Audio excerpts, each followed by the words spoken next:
Emergency fund, employer match, max your IRA, max your HSA, max out 401k, taxable accounts, and high interest debt. Destroy it first. Most people investing right now are doing it in the wrong order, and it's costing them over $170,000. 1 in 3 Americans has no emergency fund. But they're asking me about crypto. Stay until the end, I'll show you the exact sequence that fixes all of it. Here's what that $170,000 gap actually looks like. People throwing money at the stock market like they're feeding coins into a slot machine, completely ignoring the fact that they've got credit card debt charging them 22% interest sitting right there laughing at them. It's like trying to fill a bucket that has massive holes in the bottom and wondering why you're not making any progress. And those same people are asking whether they should buy individual stocks or get into crypto.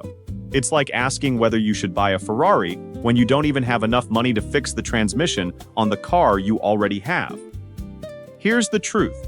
There is an optimal order for investing your money, one that can save you tens of thousands of dollars over your lifetime and dramatically speed up your path to financial freedom.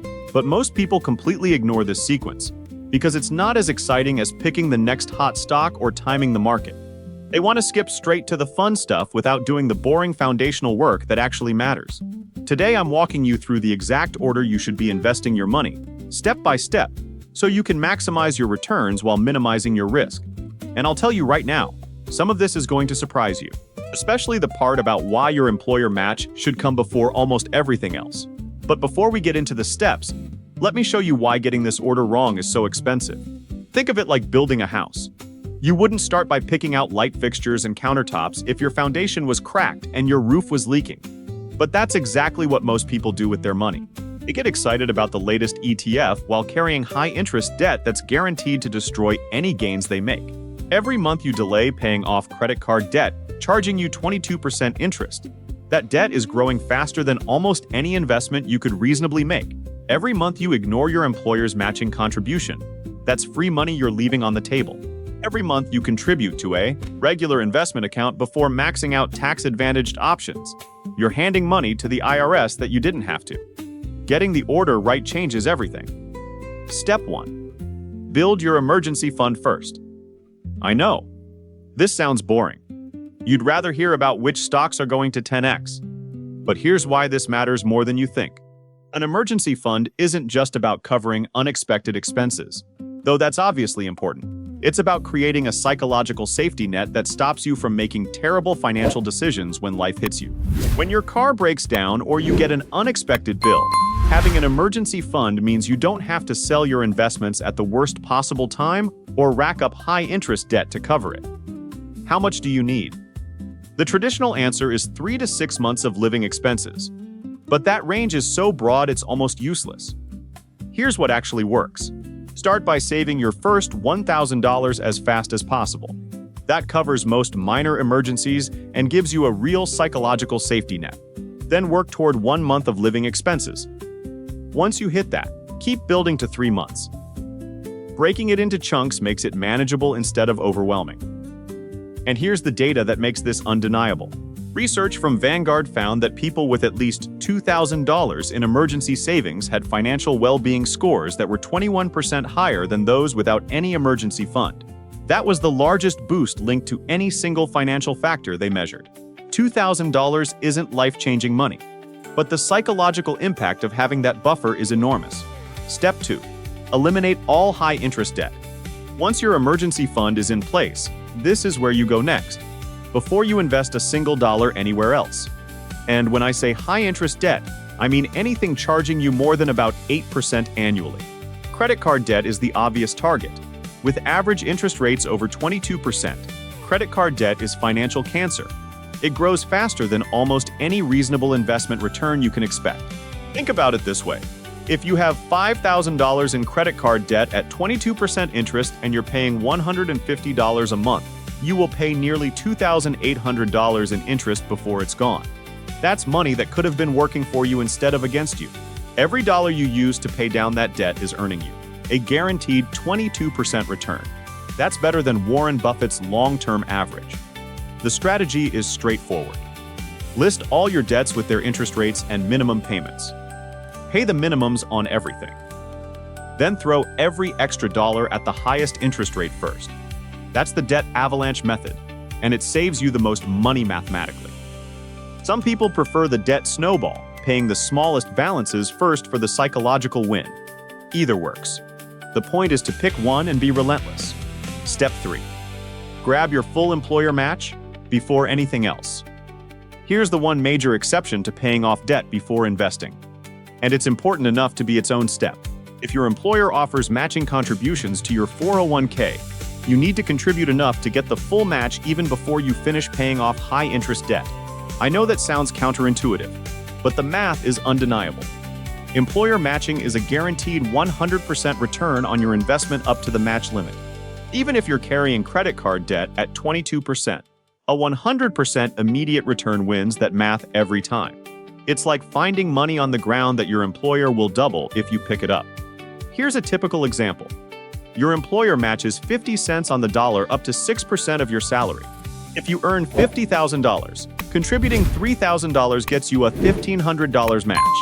A 50% immediate return before your investments earn a single dollar. That is free money. And if you're not taking it, you are leaving free money on the table every single paycheck. Step 4. Max out your IRA. Once you've secured the employer match, your next move is maxing out an individual retirement account. For 2025, you can contribute up to $7,000 to an IRA, or $8,000 if you're 50 or older. The decision between traditional and Roth comes down to one question: do you want to pay taxes now or later? Traditional lets you deduct contributions from your taxable income now, but you pay taxes when you withdraw in retirement. Roth means you pay taxes today, but all your withdrawals in retirement are completely tax-free. Here's the general rule for most people watching this. If you're in your 20s or early 30s, you're probably in your lowest earning years. That means your tax rate is likely lower now than it will be later. In that case, a Roth IRA almost always wins. You pay the lower rate today and let it grow completely tax-free for decades. If you're not sure, splitting contributions between traditional and Roth gives you tax diversification and keeps your options open in retirement. Step 5. Max out your HSA if you're eligible. This is the most underutilized investment account in America. And if you're eligible, it might be the single most powerful tool available to you. HSAs offer 3 separate tax benefits that no other account can match. You get a tax deduction on contributions. Your money grows tax-free while invested, and withdrawals for qualified medical expenses are completely tax-free. It's the only account that gives you a tax advantage going in, while growing and going out. For 2025, you can contribute up to $4,300 with individual coverage, or up to $8,550 with family coverage. The catch? You need to have a high-deductible health plan to qualify. Here's the strategy that makes HSAs incredibly powerful. If you can afford it, pay your current medical expenses out of pocket and let your HSA stay fully invested. Keep every medical receipt. There's no time limit on reimbursement. You can pay for a doctor visit today and pull that same amount out of your HSA completely tax-free 20 years from now. The math on this is serious. If you max out individual HSA contributions for 30 years at 7% annual return, you could have over $430,000 in completely tax-free money available for medical expenses. Given that the average couple retiring today will spend over $300,000 on healthcare throughout retirement, an HSA can essentially make those costs disappear from your retirement budget. Step 6. Max out the rest of your 401k. After the IRA and HSA, go back and max out your 401k contributions beyond the employer match. For 2025, the contribution limit is $23,500. If you're 50 or older, you can contribute up to $31,000 with catch-up contributions. At this point, you're doing something most people never do. Between your IRA, HSA, and 401k, you could potentially shelter over $35,000 annually from taxes. That is serious money compounding without the IRS taking their cut every single year. Here's a number that puts this in perspective. The average American saves about 6% of their income, which usually isn't enough to even max out the employer match and IRA contributions, let alone everything else. If you're working through this full sequence, you're already in the top 5% of savers in America. Step 7. Taxable investment accounts. Now, and only now. Once you've worked through every tax-advantaged option, that's when you move to regular taxable investment accounts. And this is where most people want to start. This is the Wild West: individual stocks, ETFs, crypto, index funds, no contribution limits, no withdrawal restrictions, total flexibility. But here's what people forget. Every dividend payment gets taxed. Every time you sell for a gain, the IRS wants their cut. It's like running a race while someone keeps throwing sand in your shoes. The tax drag on a taxable account is real. Let's put a number to it. If you invest $10,000 every year for 30 years in a tax-advantaged account earning 7%, you end up with roughly $1,000. In a taxable account with the same return but paying taxes on dividends and gains along the way, you might end up closer to $830,000. That's nearly $170,000 less from the exact same contributions, just from tax drag. But here's where taxable accounts earn their place once you've maximized everything else. Total flexibility. Need money for a down payment in 5 years? Taxable account. Want to retire early before you can touch retirement accounts? Taxable account bridges that gap. Planning to leave money to your kids? Assets in taxable accounts get a step up in basis when you pass, which can eliminate capital gains taxes entirely. This is how you start stacking. Emergency fund. High interest debt. Employer match. IRA. HSA. Max out the 401k. Then, and only then, taxable accounts. Follow this sequence, and you're building wealth the right way while everyone else is still trying to pick the next hot stock. Drop a comment below and tell me, which step are you on right now? Be specific. That answer tells you exactly where to focus next. Go make your money work. I'll see you in the next one.